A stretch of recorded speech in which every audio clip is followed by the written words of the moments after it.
ግዝፈቱ ዓለምን ያስደመመ ነው። በአዲስ አበባ ኢትዮጵያ ደግሞ እንዲህ አይነት ግዙፍ የቅዱስ ሚካኤል ቤተክርስቲያን ተገንብቷል። እንኳን አደረሰው። ከ13 ዓመታት በላይ የቆየው እንዳው የዕለት ዕለት እዚህ ግብ ላይ ብቻ ብዙዎች ተስፋ የነበረ እግዚአብሔርን እያመሰገንን እየዘመርን እጅግ የሚደንቅና ተወዳጅ የሆነው ያለቀሱበት ጊዜ አለ አልሳካ ብሎት። አዎ በጣም አማሪፍ አጅልም። ኦኬ ምንድነው የምችለው ቋንቋ? ኦሮሞኛ። እኔ ቃላት ያጥረኛል እግዚአብሔር በሚያውቀው።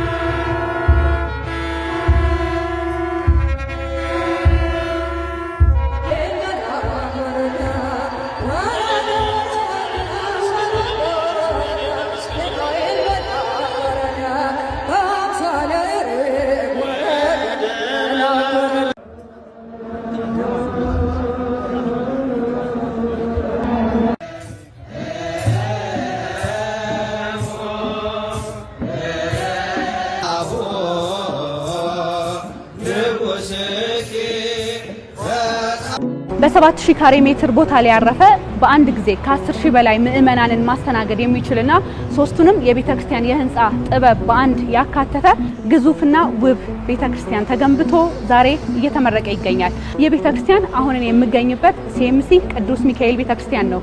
ይህንን ቤተክርስቲያን የውጨኛው እንዲሁም ደግሞ የውስጠኛውን ክፍል በኮርነር ሰዓታችን የምንመለከተው ይሆናል። አብራችሁን ቆዩ።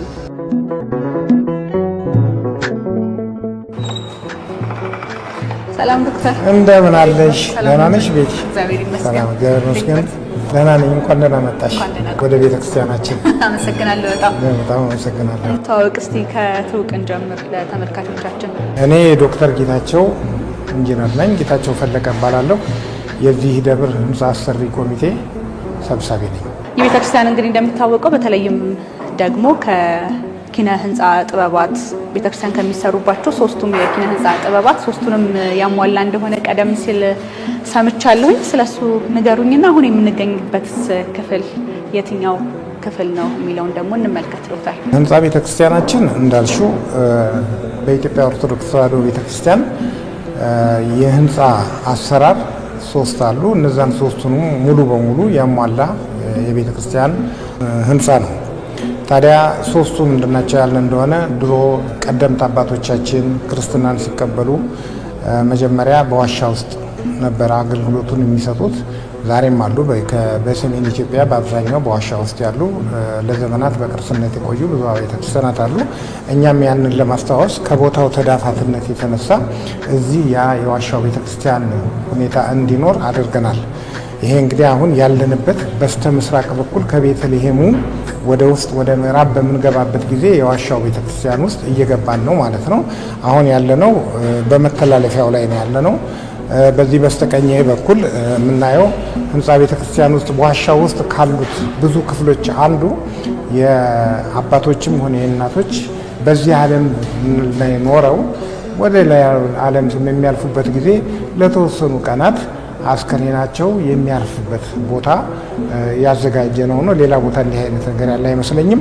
አሁን ይሄ እንደምታዩት ፊት ለፊት የዋሻው ውስጥ አዳራሽ ነው ብለን ስናገር ምእመናኑ ሴቶቹ በስተቀኝ ወንዶቹ በስተግራ በኩል የሚቆሙበትና ቅዳሴውን የሚከታተሉበት ቦታ ነው ማለት ነው። እንግዲህ እንደምታውቁት የኢትዮጵያ ኦርቶዶክስ ተዋሕዶ ቤተክርስቲያንን ካሸበረቋት በዜማ ካሸበረቋት ሁለት ሊቃውንት አንዱ አባ ጊዮርጊስ ዘጋስጫ የሚባሉ ናቸው። የእሳቸው በህይወት ዘመናቸው የኖሩበት 12ኛው መቶ ክፍለ ዘመን ወደ 13ኛው የተጠጋ ነው እና እሳቸው የደረሱት ሰዓታት የሚባል ዜማ አለ። ሌሊቱን ሙሉ ከማታው 2 ሰዓት ጀምሮ እስከ ቅዳሴው ጧት 2 ሰዓት ከምናምን ድረስ ሙሉውን ሌሊት የሚጸለይ ማለት ነው እና ያ ሰዓታት መጸለያ ቦታቸው ይሄ ነው። ይሄ አሁን የምንመጣበት ከቤተልሔሙ እዚህ በሚቀደስበት ጊዜ ከምስራቅ ቤተልሔም ወደ ምዕራብ ወደ ኢየሩሳሌም እንደ መግባት ነው ምሳሌው እና አሁን ወደ መቅደሱ እንገባለን ማለት ነው። ይሄ የዋናው ቤተ መቅደስ ክፍል ነው እና እንደምታዩት 3 መንበሮች አሉ። ይሄ ደብር የሚጠራው በቅዱስ ሚካኤል በመላኩ በቅዱስ ሚካኤል ስም ስለሆነ መሀል ላይ ያለው የሱ ታቦት ይሆናል ማለት ነው። ከዚህ ታቦት በተጨማሪ 2 ታቦታት እዚሁ ቤተ መቅደስ ውስጥ አሉ። ቦታውም ሰፊ ነው እንደምታዩ።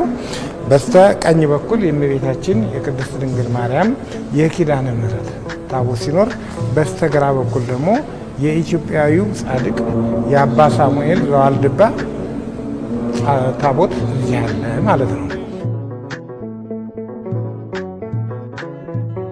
በጣም ነው የሚያምረው። እኔ አንድ የደነቀኝ ነገር እንግዲህ በዚሁ አዲስ አበባ ከተማችን ውስጥም የሚገኙ የካቴድራል ቤተክርስቲያኖች የስዕል ጥበባት አልፎ አልፎ ልንመለከት እንችላለን። እዚህ ግን በጣም ብዙ ነው እና የሆነ ደስ የሚል ስሜት አለው። ስለሱ እንዲያወሩኝ እፈልጋለሁ። ስለነዚህ የስዕል ጥበባት እንግዲህ ስዕሎች እዚህ ያሉት የስዕል አይነቶች በውስጥ በኩል 2 አይነት ስዕሎች እንዳውም 3 አይነት ስዕሎች አሉ። እነዚህ ስዕሎች የሸራ ላይ ስዕል እነዚህ የምታዩዋቸው ናቸው። ግድግዳውን ተለጥፈው የተሰሩት በሙሉ በእጅ ሆኖ ኢትዮጵያዊ ሰዓሊ ነው የሳላቸው። ታሪኮቹ መጽሐፍ ቅዱሳዊ ናቸው። እነዚህ ሙሉ በሙሉ በአንድ ሰው የተሳሉ ስዕሎች ሲሆኑ ታሪኩና ትውፊቱን ግን ስርዓቱን ተከትሎ ነው ሄደው። እነዚህ የሸራ ላይ ስዕል ሀረጎቹም አዲሶች ናቸው። እንደምታዩት እነዚህን ሀረጎች ለጊዜው ከኛ ቤተክርስቲያን ውጪ ሌላ ቦታ አታገኟቸውም። እንደ አዲስ ነው የተፈጠሩት። እንደምታዩ ደግሞ በስተቀኝም ይሁን በስተግራ እዚህ ጋር አሁን ለምሳሌ ቅዱስ ገብርኤል አለ። ይሄ ደግሞ በድንጋይ ላይ የተቀረጸ ስዕል ነው ማለት ነው። በስተቀኝ ቅዱስ ሚካኤል አለ፣ በስተግራ ቅዱስ ገብርኤል አለ። እዚህ ጋር ደግሞ ሰራዊተ መላእክት የምንላቸው አሉ።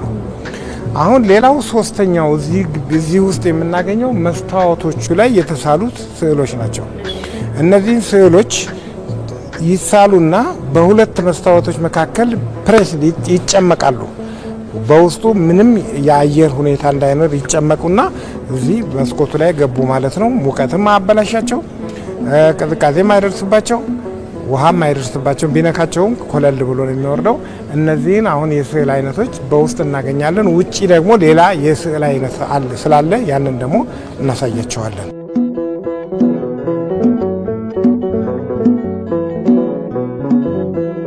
ስለ መብራቶቹስ እናውራ።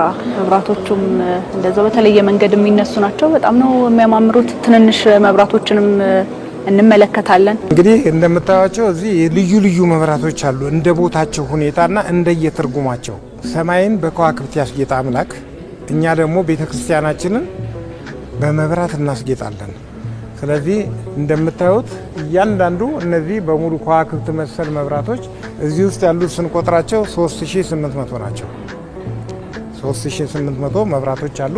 ትላልቆቹ እነዚህን አሁን ለምሳሌ ከቻይና እዚሁ ቁጭ ብለን ዲዛይኑን ልከን በቪዲዮ እየተያየን ተሰርቶ የመጣ ነው። ይህን እዚህ ውስጥ አታገኙትም። እነዚህ በቀላሉ ሊገኙ ይችላሉ እና እነዚህ መብራቶች ስዕሎቹን በደንብ እንዲያሳዩ የእግዚአብሔርን አገልግሎት ህዝቡ በደንብ አድርጎ በተመስጦ እንዲመለከተው የተሰሩ መብራቶች ናቸው ማለት ነው። ስለ ህንፃ ጥበቡ እንዲያወሩኝ እፈልጋለሁኝ።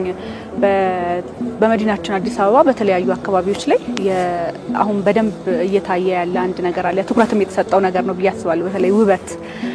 የቤተ ክርስቲያን ደግሞ በጣም ትልቅ በጣም የሚያምር ቤተ ክርስቲያን ነው። እርስዎ ያው ኢንጂነርም ጭምር ስለሆኑ ስለ ህንፃ ጥበቡ እንዲነግሩኝ ይፈልጋል። እንግዲህ ህንፃ ጥበቡ ለነገሩ ከድሮ ጋራ ተያይዞ የመጣ ነው። ምንም አዲስ ነገር አልፈጠርንም። ያደረግነው ነገር ምንድነው? በየቦታው ተከፋፍሎ የነበሩትን አንድ ቦታ ላይ በማምጣት ነው። ለምሳሌ የዚህን ህንፃ አቀማመጥ ብታይ፣ በዚህ ደቡብ በኩል አለ፣ በዚህ ሰሜን አለ፣ ወደዚህ ምስራቅ አለ፣ ምዕራብ አለ። ከውጪ ከሄሊኮፕተር ሆኖ አንድ ሰው ከላይ ወደ ታች ቢያየው ትልቅ መስቀል መሬት ላይ እንደተነጠፈ አድርጎ ነው የሚታየው። ብዙ ጊዜ እንደዚህ አይነት ነገር አይታይም። በሌሎቹ ግን መስቀሉ የግድ ያስፈልጋል ማለት ነው። ሌላው ሁለተኛ የዚህ ህንፃ እንደምታዩት ይህንን ቅድስት እንለዋለን። ይሄ ራሱ ጉልላቱን ሙሉ በሙሉ ይሄኛው መቅደስ ነው፣ ይሄኛው ደግሞ ቅድስት ይባላል። ላይ ጋር ስንሄድ ደግሞ ቅኔ ማህሌት ይባላል። ይሄን ቅድስት የያዙ 4 ትላልቅ አምዶች፣ እነዚህ ምሰሶዎቹ አምድ ነው የሚባሉት አምዶች ከዚህ ጀምሮ ላይ እስከ መስቀሉ እስካለበት የውጭኛው አካል ድረስ 64 ሜትር ነው ቁመቱ። ይሄ በኢትዮጵያ ውስጥ 64 ሜትር የሆነ ቁመት ያለው የትኛውም ቦታ የለም። ወለይቴ 48 ሜትር ነው እና 64 ሜትር ደግሞ ትርጉም እንዲሰጥ ተደርጎ ነው የተደረገው። የእመቤታችን የቅድስት ድንግል ማርያም በዚህ ዓለም የኖረችበት የእድሜ ገደቧ ነው። ስለዚህ ቅድስት ራሱ ማንን ይወክላል? እመቤታችንን። ስለዚህ ትምህርትም እንዲማሩ እንፈልጋለን። ሁለተኛ እንደምታዩት በእያንዳንዱ እዛ ጋር ዙሪያ 4 ገጾች ያላቸው ምሰሶዎች አሉ። እነዚህ 4 ገጾች እያንዳንዳቸው 10ቱ ቃላተ ኦሪትና 6ቱ ቃላተ ወንጌል ተደምረው በእነዚህ 4 ጊዜ 4 16 ናቸው። 10ቱ ቃላት 10፣ 6ቱ ቃላተ ወንጌል 16 ናቸው። እነዚህ በድንጋይ ላይ ተቀርጸው በ3D ማለት ነው በሶስት መስፈርታዊ በሆነ ተሰርቶ ማንም ሰው እንዲያነባቸውና እንዲማራቸው የተደረገ ነው። በጣም ጥሩ። እንደው በዚህ አጋጣሚ አቅማችንን እንዲነግሩ እንፈልጋለሁ። ይሄን የሚያክል ግዙፍና ውብ ቤተክርስቲያን በኢትዮጵያውያን እጆች ደግሞ በኢትዮጵያ በተመረቱ ማቴሪያሎች የተሰራ ነውና የግንባታ አቅማችንስ እንዴት ይረዱታል እርሱ? ከአዲስ አበባ ዙሪያ የመጡ ድንጋዮች አሉ፣ ከትግራይ የመጡ ድንጋዮች አሉ፣ ከሀረርጌ የመጡ ግራናይቶች አሉ። የነዚህ ሁሉ ድምር እንዲሁም ከደብረ ሊባኖስ የመጣ የጥቁር ድንጋይ ባሪያ ድንጋይ የምንለው አለ። እሱ ሁሉ እዚህ መጥቶ በስርዓት ተፈልፍሎ በስራ ላይ የዋለ ነው። ስለዚህ ወርቅ የሆኑ እጆች ኢትዮጵያውያን አሉ። ማቴሪያሉ ሁሉ የምትፈልጊው ኢትዮጵያ ውስጥ አለ። መስራት ብቻ ነው ሊቀይረው የሚችለውና በዚህ መልኩ ነው እዚህ የተሰራው ማለት ነው። በኦዲት ያለን ግኝት ከ240 ሚሊዮን ብር በላይ ወጥቶበታል።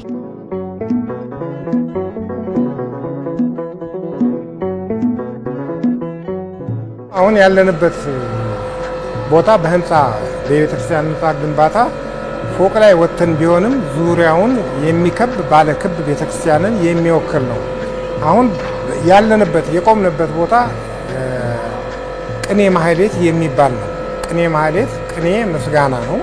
ቅኔው እንደ ውሃ የሚወርድበት የሚፈስበት ከምሽቱ 2 ሰዓት ጀምሮ ሊቃውንቱ በከበሮ በጽናጽል በይባቤ የሚያመሰግኑበት እግዚአብሔርን የሚያመሰግኑበት ቦታ ነው ይሄ እና ይሄ ቅኔ የዚህ መርጌቶች ቀኝጌታዎች ናቸው። እዚህ ስማቸው በዛ አይነት መልክ ነው የሚሆነው እና እንደምታዩት ስዕሎቹም የመጀመሪያው ኢትዮጵያዊ የዜማ ደራሲና የድጓ ደራሲ የሆነው ቅዱስ ያሬድ የደረሰበት ስፍራና የሚያመሰግንበት ነው።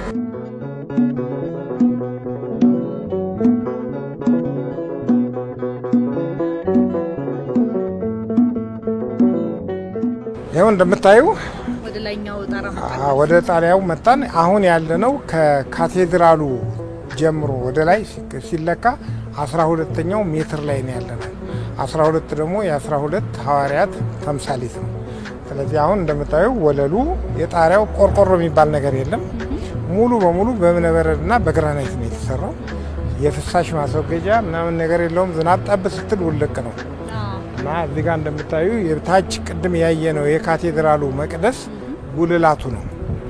ከኋላ ወደዚህ ደግሞ እየሄድን በምናይበት ጊዜ ከጀርባችን የቅድስት የምንለው ዋናው ትልቁ ጉልላት አለ ማለት ነው እና ይሄ ጉልላት እንደምታዩት 3 ደርቦች አሉት። ይሄ ማለት ምንድነው? የሥላሴን ምሳሌ የያዘ ይሆንና በዚህ እያንዳንዱ ደርብ ላይ ከፊት ለፊት በጣም የሚታዩ 24 አምዶች አሉ፣ ምሰሶዎች። ከውስጥ 24 መስኮቶች አሉ። 24 መስኮቶችና 24 አምዶች በግራና ቀኝ የሚቆሙ የሥላሴን መንበር የሚያጽኑ 24ቱን ካህናተ ሰማይ ምሳሌ የያዙ ናቸው ማለት ነው።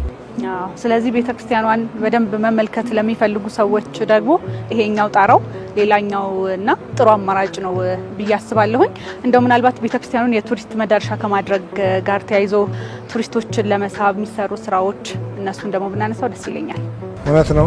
በጣም አመሰግናለሁ። ጥሩ ጥያቄ ነው። እኛም ከመጀመሪያው ጀምሮ ያሰብነው ምንድነው ወደ ኢትዮጵያ የሚመጣ ማንኛውም ቱሪስት ከየትም ይምጣ ይህንን ቤተክርስቲያን የቱሪስት መዳረሻ እንዲሆን ማድረግ ነው። ማንኛውም ቱሪስት እዚህ ቢመጣ አገልግሎቱም እየተካሄደ ሳይረበሽ መግባትና መውጣት ይችላል። አይታቸዋል። ላይ ድረስ ወጥቶ አንድ ቤተክርስቲያኗን ያያል። ሁለተኛ ደግሞ የአዲስ አበባን ዙሪያ ገባውን በዚህ በኩል እስከ የረር በዛ በኩል እስከ ዝቋላ ድረስ ማየት የሚያስችል ሁኔታ አለው እና ይህን ሁሉ እንዲያይ እኛ እንግዲህ ከድሮ ከመጀመሪያው ሲነሳ ይህንን ነገር እንዲመቻችለት ስለነበረ ቱሪስቶች በዚህ በኩል ይጎበኙናል ብለን ተስፋ እናደርጋለን። ከቱሪስት አስጎብኚ ድርጅቶች ጋራም ነገሩን እናያይዘዋለን ብለን እናስባለን።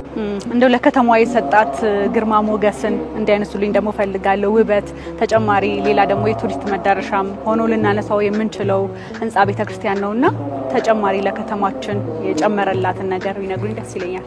ኮሪደር ልማት እንደምታውቁት የመጀመሪያው ከዚህ ከሲኤምሲ አቅጣጫ ወደ መገናኛ ነው የተሰራው።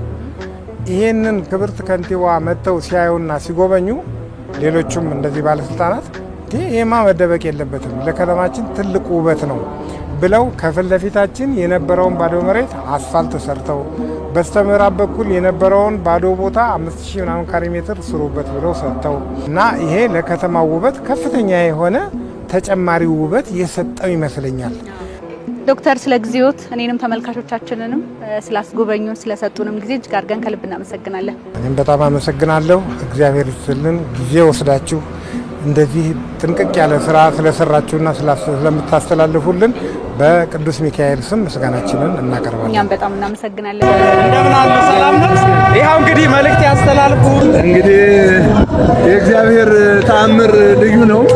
የዛሬ 13 ዓመት በፊት እኔ ወደዚህ ቦታ ላይ አስተዳዳሪ ሆኜ ስመጣ ከህዝቡ ከወጣቱ ከሰንበት ትምህርት ቤቱ ተመካክረን ምን እንስራ፣ ህንጻ ቤተክርስቲያኑ እናስቀድም ወይስ ፎቁ ይሻላል በሚል ወጣቱም ህዝቡም ካህኑም በሙሉ ቤተክርስቲያኑ ይቅደም ተብሎ ስንጀምረው እግዚአብሔር በሚያውቀው ለዚህ ደረጃ ይደርሳል ተብሎ አልነበረም። ግን እግዚአብሔር ደግ ነው። እኔም ምን ብለው ነበረ ይሄ ነገር ሳይመረቅ ሳላይ እንዳልሞት እባክህ እግዚአብሔር ሆይ ጠብቀኝ እያልኩት ነበረ። ከልጆቼ ለይቻላል ህንጻና እጅግ በጣም የሚገርም ነው። አሁን ደግሞ ወጣቶቹም የህንጻ ኮሚቴውም የደብሩ አስተዳደርም አሁን ያሉት በሙሉ በመረባረብ እዚህ ደረጃ በመድረሱ እጅግ ደስ ብሎኛል።